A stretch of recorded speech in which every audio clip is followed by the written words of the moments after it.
Hello, everybody. This is David Oleski with the Rittenhouse Square Fine Art Show 5 o'clock Club, broadcasting live from warm and sunny St. Petersburg, Florida. Today we're going to be joined by none other than Julia Gilmore, very exciting artist and a great friend of mine.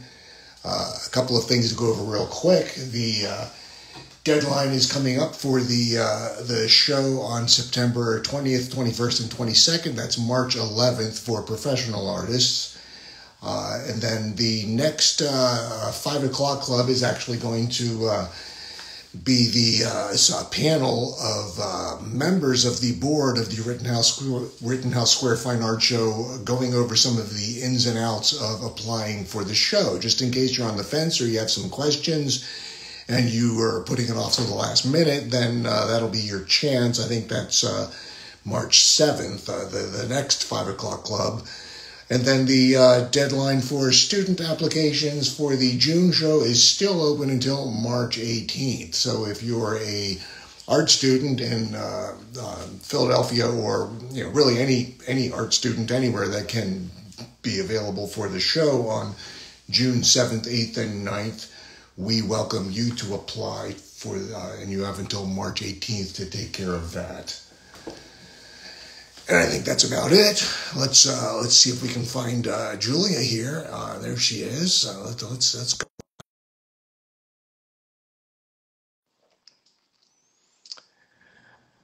Oh, I can feel the excitement. Hello, Julia. Hello, David. How are you? Good, and how are you? I see you're enjoying warm and sunny Florida as well. Yes, I am at the very bottom of the continent in Key West right now. Oh, really? Yes, I am. I've traded my snow-top pine trees for palm trees. I promised you a palm tree. You got one. You got palm trees. I have palm trees right outside, but here in the mobile recording studio, I have just great artwork behind me. It's understandable. So how are you doing? How is everything? Super good. I'm on the road right now with 3 shows and a remote studio set up to create a big 7-foot by 8-foot canvas in a collector's home. So I'm out of the snow and the cold until about the middle of March, and then zip back, make some more art, and head out to Texas for 4 shows. Wow. So tell me about this commission. This is really exciting. We're going to get to all the other stuff first, but this is exciting. So this is huge. This is a special order commission. It is indeed. It's a lot of what I do. My business is now about 80 or 85% custom work. And I started this what I think is pretty darn cool idea about a year ago. You know how our collectors love us. They love our art. We make a deep connection. They're repeat customers. We're like-minded. We're on the same page. And they're not coming to get me. It's okay. I was just wondering about that because, we are like going way out of the norm here. And, we are in demand on many levels. And for all I know, they would throw away the key on us. So I think I hear it receding in the distance. So I think we're safe. I think we escaped them again. Right, foiled them again. So I'm sorry. Go on, where you were. So basically, the scheme is, and I call it the ultimate art house goal. So we all do the bring art to our collectors and show them a variety of things that might work, or to sell on a custom piece. I've taken it one step further. So our collectors have homes all 2-3 homes. Pennsylvania, Park City, Utah, Key West, and so the concept is that you and your wife want a new piece for your Park City, Utah home. We chit chat, we talk about the sketch. I do sketches remotely. In my studio in New Hampshire, we come up with a concept, canvas size, et cetera, and then I go and set up a remote studio and create it on site for you. Wow. Which is just that extra level of connection between the artist and the collector. And right now, the piece I'm working on is a 7 foot by 8 foot, much, much bigger than me. Yeah, So and bigger than you could transport. So building it on location, I guess, was kind of crucial. it was the craziest thing, actually. No, that would have made more sense to do it, but I had my regular canvas builder build it in New Hampshire, and Oh, then we shipped it down. It was just a crazy, all feel good from beginning to end story. Found a great little shipper out of Miami to come all the way up, a husband and wife wow. team that drove it all the way back down. It's just, wait for the motion picture. Yeah, this thing sounds really exciting. It'll come out in like the dime store novel, I'm sure. But anyway, it's just such a fabulous experience. Sometimes the collectors are not in that home, and I, have the space to just create. And in this particular case, my collectors are there with me, and so we're having a great kind of back and forth about what the direction of the painting's going in, and it also takes some of the terror out of custom work, right? Because we're together on it, right? So, So it's been, somebody just posed the question here in the feed. How do you hang something like that? Is that, you'll probably hand that over to somebody else, well, I'll be probably much long gone after the fact, because I work in oil and a right? palette knife, so it'll probably take half of the rest of my life to dry.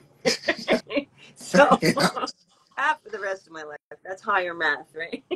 yeah, half of the rest of your life. It's like half life of uranium or something. But I understand. Yeah, it takes a long time for oil paint to dry. So right, you're handing that off to whoever can do that Oh properly. geez, I think a cruise is coming in now. Did you hear that? Nice. You're right in the middle of everything. I am right in the middle of But everything, as always. we just got joined by our gracious host John Maurer. So a quick shout out to John Maurer, who's provided this wonderful studio. And one great thing about being on the road is the connections we get to have with the other artists that we know, both at the shows and between the shows. And it's a really great. It is a family, and sometimes we're reminded just how important of a family it really is. And quick shout out to John Maurer. Thank you, John, for everything. Cheers to Big Johnny Cheers. Maurer. Cheers to the Cheers. Maurer. Cheers to the Maurer. So that's great story. Where did you? Last question about the commission. Where did you meet this client? Oh my goodness, that's a really good question. I met this client, holy smoke, like 2003 or four, at a show I used to do in Northampton, Massachusetts. Wow. And once again, young artists listening, anybody out there, it's a testament to keeping good in contact with anybody who has ever shown any even remote interest in your artwork via your email list, via social media. And these collectors did not purchase then. Many, many, many years later, reached out to me and bought a piece for their home just outside of New York City.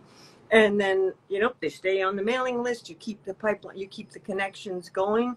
And they were moving and building a huge, gorgeous contemporary space in Disney World, a second home, and contacted me to create a custom piece. Not this one. The last piece I did for them was a companion piece for their original Andy Warhol, and it was like, talk about pressure.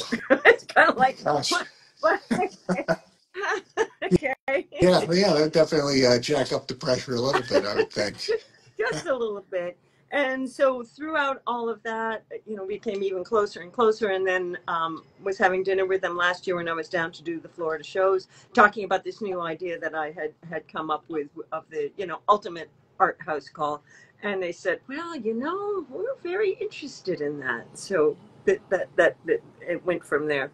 Well, just a quick note to collectors out there: you don't actually have to own a Andy Warhol before you're qualified to own one of our works, but it doesn't hurt if you started with that. Then we're a great second act. I love that. Thank you for that little disclaimer there. So back to Rittenhouse. How long, if you remember, how long have you actually done the Rittenhouse Square Fine Art Show? I'm thinking it's like 96, maybe 97 years now, David. I don't, maybe 95. I honestly believe it was probably 2005, which means next year will be my 20-year anniversary. I'll be expecting big things. Should I be so 20th, so yeah, well, so there'll be a fortunate? bouquet of roses, I'm sure. Sharon Strine just says she thinks she remembers you saying on the Independent Artist broadcast that you dog your contacts so much that they say go away. Is Oh, this true? actually, I'm very glad you asked that, Sharon. I've got my here's my principle of follow up with anyone who's ever expressed any sort of interest in my artwork. I will keep reminding you of your interest until you either A, tell me to beat feet out of here and stop bugging you, or they'll call the cops. That Yes. could have been one of the, or you buy a painting. Yeah. It you've told me you love my work and you're interested in it. Well, either let's move to the next level, or tell me you were not telling me the truth, or that you don't feel that way. Well, but what I say to people when they're buying their first painting is you can't really say you're a collector of an artist's work until you have more than one piece. I like that. One piece is not a Yeah, collection. it does not make you a collector, but take your time whenever you're ready. Yeah, it is So you're like coming eating up on chips. It is like eating chips, though. it is right. You can't just stop. No, So you're coming up on your 20-year anniversary of doing the Rittenhouse Square Fine Art Show. Obviously, you must really like it. it is my favorite show. It is by and large my favorite show. Has been from the first 96 years back when I first was the new guy on the block. It's in a beautiful setting. The show director is just the greatest. The board is caring and thoughtful. It's uber well organized. It's in a vibrant area that has sincere and educated collectors. What's not to love about Right. it? And I love Philadelphia. But Philadelphia. that's the thing. The city is just it's endlessly charming. We have a blast there. I mean, I'm local to Philadelphia, so for me, that's the convenient big city experience, and it's you're never done discovering it. Do you ever get a chance to go outside of the show and visit the museums, the restaurants, the neighborhoods? I will frequent a bar or two, but honestly, it's usually straight. I usually don't leave the the block that Rittenhouse Square is in, because it's a lot of concentration to do an art festival. I put my all into that, Right. and I see some beautiful sights on the way back and forth. Right. Yeah.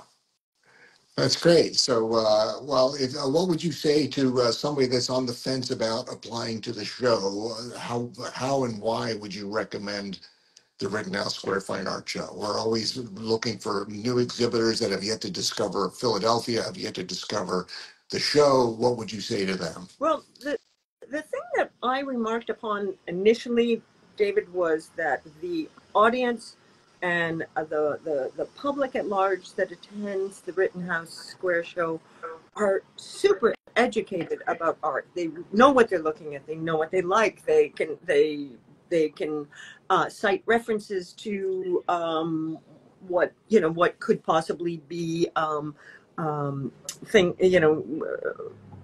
the mediums, the influences, the et cetera, et cetera. The other kind of cool thing about the show, very cool thing, is that it's a Friday, Saturday, Sunday.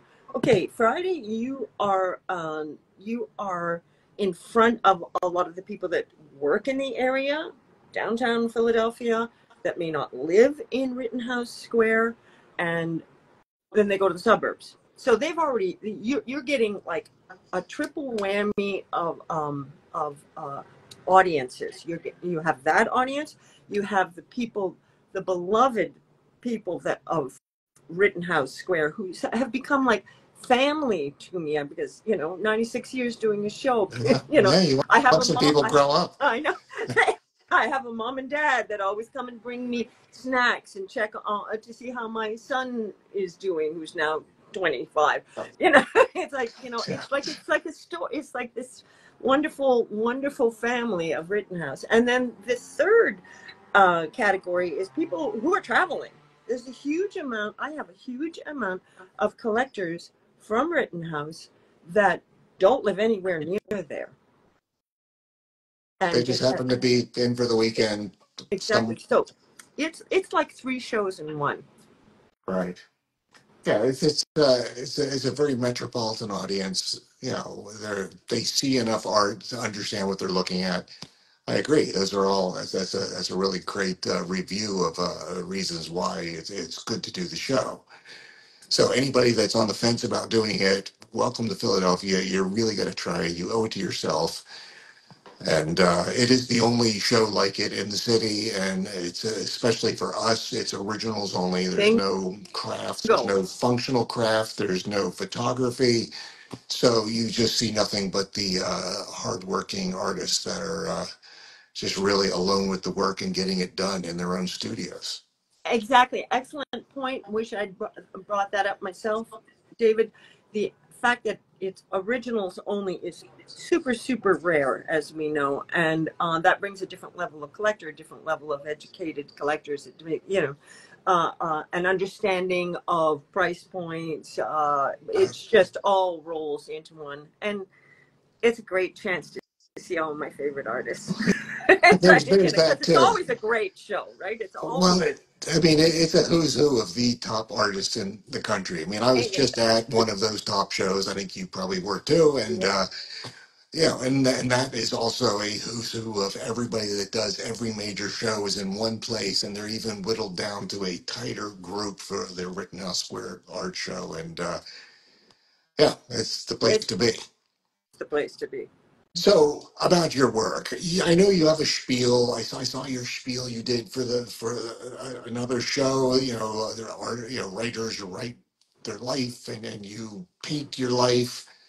What would be what could you say about your work that really would So a lot of people know you, a lot of people know your work, but what else could you give us about it? What else could I give you about it? It's just happens to be a complete reflection. My art is a conduit. I'm a conduit for my art is a conduit for what I am, and my art is who. It's like the grape doesn't fall far from the vine. I am ridiculously positive, happy human being. I just see beauty everywhere. I don't believe there's bad anywhere in the world, and I'll arm wrestle anybody that that wants to argue with me. And we just forget about the beauty all around us. It's that simple. It doesn't have to be complicated or tortured. It's a true expression of how I feel. Every day is better than the last in my life. A quick question from one of my favorite people, Sandra said McAngle. She'd like to hear you describe or talk to you about why you decided to work exclusively with palette knives. Good question, Sharon. It was when my aforementioned son was a newborn, and I was trying to get back to doing art again. I had graduated with a degree in studio art from an art college in Montreal and had gone away from it for many, many, many years because I had a punk new wave band together that I was writing the music for and touring and putting out albums. And kind of that came to a bit of a screeching halt in terms, being a mother and having a newborn. So I thought, okay, wait a minute. This is a good time. There's something been missing in my life. And I thought it was everybody else's fault or, circumstance. But then I realized, no, I wasn't creating anymore. I was writing the music, but I wasn't making something tangible like art. I wasn't making something. So I sat down and back in art school, I was doing huge, huge abstract canvases, kind of Rauschenberg influenced. Mm. And so I had this big plan. Okay, I'm gonna build a canvas. It's gonna, and I said, wait a minute, dooming yourself to failure here, Julia. You won't get the canvas built in the time the baby's napping, right? So I said, just bring it back down to basics with colored pencil, sit at the kitchen table and do a colored drawing of an apple. I think, like, right, almost biblical. Bring it right back down to basics. And then when I was working that way, I realized that if I used colored paper, it would have a different effect. And then I jumped into a canvas. So I started underpainting the canvas. And then, we all mix with the palette knife, put down the knife and pick up the brush. And I realized that if I didn't do that, I could get a fair amount of paint on pretty quickly. And so basically what my art which is fairly unique and it's recognizably a Julia Gilmore, was basically David and Sandra, born out of a need to create quickly in a short amount of time while my newborn was napping. Basically, with colored pencil, with a different colored ground, you're not, you don't have the writer's fear of the white page. You've already started with the color, right? Right. So, the underpainting thing was a huge coup. And then the knife was, I could work really quickly. So I kind of owe it to that kid, I guess. Right. So essentially, you're throwing Adam under the bus is Yeah. the reason why you're using the brevity and speed and panache of the palette knife. Exactly. Bravo. And gesture. Exactly. Yeah. So have you seen your work evolve over the years? I know I have. I've seen both the subjects, the concepts, and even the colors evolve and become more sophisticated over the years. What do you see growing and changing within your work over the years? I think, David, if anything, it's an excellent question. One thing that would be number one, I think, on the, what has evolved is the sense of humor, the kind of tongue in cheek, the kind of wink, the irreverence, the, I'm fascinated more and more as time goes on with the written word in my art. And touching things, basically what I do is I just paint stuff I like, I'll never run out of subject matter. What tortures artists the most? You're going to run out of subject matter. Oh my God, what am I going to paint? I'll never have that happen. I just paint stuff I like and other people like it and buy it. It's all kind of such a seamless, open-armed process. Yeah, we just don't suffer enough sometimes to keep drawing from that. I don't know if you have to wait in line to set up a show. That's suffering. Or tear down. Yeah, that's suffering. Well, it's real life challenges. So you're pulling images of Good and Plenty and all the brands. These are things you grew up with that you had in your childhood. Absolutely. It's just touch points that sometimes subject matter will grab me because of the combination of colors. Like the Good and Plenty is an excellent example of that. It's designed for Julia Gilmore paintings all those years ago. That's exactly right. I just think, there's such cool stuff in the world, past, present, probably in the future. I can't stop seeing the world as art and art as the world. It's kind of, I'm like, yeah, I mean, I think there's a certain, you've frozen a certain mid-century modern retro fashion and kind of preserved it and elevated it with what you're doing. yeah. So as that fashion evolves and changes, I mean, now the 80s, as heinous as it may have been, now people look back at that with nostalgia. Do you think your ideas of pulling something from the past may start reaching into the 80s and 90s, some of the more audacious and embarrassing fashions and styles that may have come up? Yeah, right. The AMC Pacer or... Yeah. or What's like, I that don't know, come to mind? Star Wars collectibles, and just, there's so many things that happened after all the mid-century, the candy, the double bubble, the Oh, Wrigley Spearmint gum. I mean, that's stuff that's locked in a certain part of Americana, yet we continue to have things that we're recognizing as American icons. exactly. As time goes on, they jump, they morph into that category. So that's a very good point. Um, I've got to start painting faster so that I can catch up on all the stuff from the like, 60s and 70s that I'm working on, so I can make it to the 80s, right? So here's a good question: have you ever done a self-portrait? Oh, oh, in art school, never, But not with never your even. new style, No, because no. you present yourself almost like, chrome-plated Barbie doll. It's just there's a way you present yourself that it's almost bigger than life, Thank you. and it would be an amazing subject. Just putting it out there, just thinking about it. Just Good the idea. question came up, and I thought about it. It's like, well, yeah. Well, it's a very good question, and then I will answer that question with a question: does that make me an iconic American? And then,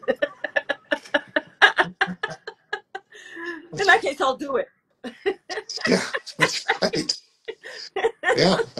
At a certain point, some of us will ascend to become icons. A legend in my own mind, anyway. Right? Yeah. So you said you work in oils. Lots of them. Have you always worked with oil paint, or was it ever acrylic? Because the application of paint would seem like it would lend itself toward happening with acrylic as well. This is true, and most of the time, oddly enough, people that first see my work at shows are convinced and almost, and sometimes even argue with me that no, it's not oil, it's acrylic, because of exactly what you just had said. But I do not. I have never worked in acrylic once I was out of art school. Not on this on what I'm doing. My style. It doesn't lend itself that well. I find with the knife, and it's plastic. It doesn't, and the colors are nothing like in oil. I mean, oil is so rich. It's organic. It's the real. Yeah, There's no. In my opinion, there's no comparison between the two I paints. It'd be feel the nice same way. be nice if they dried a little faster. The inside of my Connect is covered in paint. All my clothes, and that's just when I make deliveries, right? Oh, yeah, I know. The newest painting, I get to a show and realize, oh, this was still wet. That should not have left the studio. So how long are you going to be in Key West for? I'm here to do the Key West Art Show on the weekend, Huh? then hightailing it back up to Disney World. I have a couple of deliveries in the Miami area on the way up, and then over and to for the chunk of most of the creating this 7 foot by 8 foot painting. How It's long do you see this painting taking? 96, 97 years. So are you comfortable with working that large, or is this like almost out of your comfort Yeah, zone? it's a good question, David, because little known fact, I don't work with the canvas upright like most artists. I work with Really? it flat on a table. I did not And know that. with the underpainting, I did the underpainting in the sketch in New Hampshire before it was shipped down. And there's a whole vast, like maybe 3 by 3 at least section in the middle of the canvas. I can't, even with my best yoga poses, I can't reach, Oh my right? goodness. So I'm actually, and I was a little hesitant and concerned about all of this um, before actually setting up the studio, but I am working on parts of it upright, and it's going very well. But once I get that no man's land section painted, then it'll go flat back on several tables. Really? So you're working off something, it was laid out ahead of time, so you're not dealing with this huge perspective of working it Exactly. flat. And that's a funny you bring that up. I think I've trained my brain or untrained my brain over the years to read the difference between it being flat and up. Like I can accommodate when it's flat, but only to a certain size. And then I have to keep pulling it up to for reference.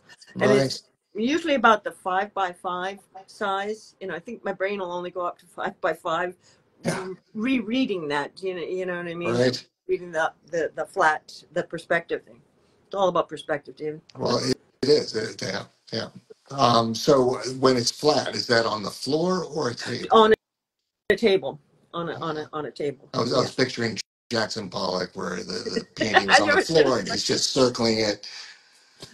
Well, there are many people who have recommended that I might need to be suspended above this 7 by 8 foot canvas in like a harness, and all I can think of is the Big Lebowski. That's exactly what I was just thinking. Just just screaming as you get thrown across the canvas. Yeah, I see another video in the future here. I love it. So what else do you want to talk about? Does anybody out there in the public listening viewing area have any questions for Julia or for even for myself? I'm here anyway. Go ahead and just chime up. So what do you feel like talking about? Well, that's a good question. That's a good question. What else is coming up? What are you up to? Are you going to Texas this year? I've gone to Texas a bunch of times, and it's always okay. It's a long Yeah. way to go for just Yeah. okay.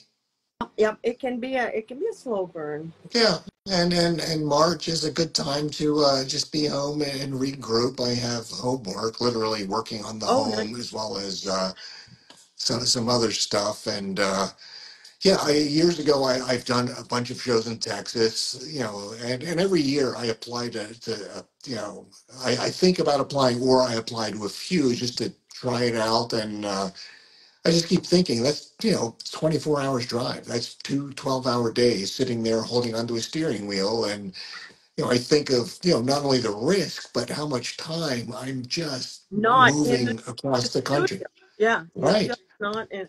And that's a thing that's starting to get to me a lot, David. With a huge chunk of my time being devoted to custom work, um, and then a lot of shows, there's ends up being very little amount of time to create, to come up with those cool new ideas and actually, make them happen. Right? There's only so many hours in a day, and it's like, Right. And then I work really fast. And 12 hours in the studio, I get a lot done. 12 hours standing there, or and sitting you're there only in holding onto a Ohio steering by that wheel. time, right? Yeah, that's a whole lot of nothing. So, two questions came up. Sandra Already. said, McAngle said, are you using massive palette knives, larger palette knives for the large piece? Or are you still using your standard smaller Okay, tools? so I went out and got all these great big, thinking, all right, this is gonna. I've got some new great big huge palette knives. I'm still using the regular sizes, but I haven't. I do anticipate using those larger ones in the background. So Right. keep it posted. I find it's hard to adapt to a larger tool just because you're on a larger surface. Like I got silkscreen squeegees and like straight edges, and it's awkward to just suddenly step up the language to something that makes a bigger mark. Absolutely. And I realized pretty early on with this approach to painting that if you use a big palette knife and a big swath, then you don't really get the same amount of texture. Right. It's a different thing. Here's another question: is music still a part of your life? Additional inspiration for art, maybe? I keep thinking I'm gonna get that little jazz combo together again, right? Oh gosh, I have dreams of like performing in a little little the old combo back together again in a little bar in Key West, and it's that hours in the day thing that stymies me, Oh right? yeah, I Oh still have a man. music room. My guitar, I never put it in the Mm. case. It stays on the guitar stand, so it's right there anytime. But I love painting. I love everything that's coming back to me from the energy and care I put into painting. Exactly. And music, it's wonderful, and you're embracing that life is passing, and it's embraces the moment, but it's something about it. It just doesn't feel like it's the same thing as what we're doing as artists to create images that live on. That we're instead of keeping time, we're capturing time. It's it's a good that's a good way to put it. It's like you're making something. You're making something tangible. It's there, right? Yeah. So So one of these what days, else? in fact, I was just recently, Sharon, by the way, approached by a record label in Montreal to throw one of my old tunes on a compilation. So I'll keep you posted on that one. Yeah. Well, I just got approached by somebody that wanted to use one of my abstract paintings as the cover art for a piece of Oh, music. neat. I can see Yeah, that. it was kind of odd though how that comes like full circle. That I was a musician, but now somebody just wants my art for their music. Like, Hey, that's front row center. That's on. Yeah. You can't beat that. also, this was a lot of fun. Do you have anything else? I can't wait to see all my art friends at Rittenhouse, all my artists, favorite artists As much as soon. I'm loving being here in Florida, I can't wait for the great Northeast. I Yeah, mean, all the shows up the East Coast, especially Rittenhouse Square and all, I'm really looking forward to it. yeah. There's nothing compares to coming back to Philadelphia, and you see the same people walking year after year. You're watching families growing up. The people come back and make a beeline to see what it is you're doing now. And That's you feel like you're picking up the conversation where it left off last time you were there. exactly true. You're part of their family. They're part of yours. It's such a warm feeling. It's a great city to start with, and that particularly that area is just so I love it. I love it. It probably takes me 25 hours to set up because I can normally get the thing up in like no time at all, right? But with stop to chat with this one and that one, then another artist comes by, and then the mom and dad will come by with a coffee for me, and it's just like it's great. It's and like I tell a lot of young artists that you obsess over not selling anything at an art festival or having a couple of zeros. It's not just about selling art. It's about the life. It's about the experience. It's about the journey. The selling will come. Don't obsess over it. It'll come. Well, I mean, we work with the student artists. It would kind of be nice if it adapted to specifically be emerging artists that actually have a vested interest in wanting to continue to be doing the art shows. And we it's where the show started with student artists stringing their work up in the park on clotheslines, and it evolved over the years to become what it is. But we're trying to make sure that we don't forget our roots by embracing the student artist in the center of the park. Which again, the deadline to apply for the June show for student artists is March 18th. So you still have time to get on zapplication.org. That's just the word application with a Z, zapplication.org, and bring up the show, and you can read all the whole prospectus of what's required. And we keep it very cheap, very reasonable, very accessible, and everybody is on hand to jump in and help. So if you're a student, I know the world is big and scary, but you're probably right that it is. And, You're right. you know, But you're surrounded by us. yes, by You're all still of the the part love with we can all give the you. love. Well, thank you, Julia. This was a lot of Oh, fun. the pleasure's all mine. Yeah, and thank you, everybody, for tuning in. And this is David Oleski with the Rittenhouse Square Fine Art Show, 5 o'clock club, broadcasting from St. Petersburg, Florida. Thanking everybody, and looking forward to seeing you all at the show coming up. Oh, and here, Chris Buonamo, our Feelers director, says it is free for students to apply. So it's free for students to apply. You have no reason not to just give it a shot and just get your name in there and just see if if this is a good fit for you. So I will in the comments in the description of this video, I'm going to have a link to Julia's Instagram profile, and from there you can see where she's going to be, what she's doing, what's hot off the easel. A link to her website, contact information. So do not hesitate to track her down and see where she's going to be, because you'll definitely be excited. David. All right. Well, take care. Thank you. Great to see you. Be well. All right. Bye Bye. bye.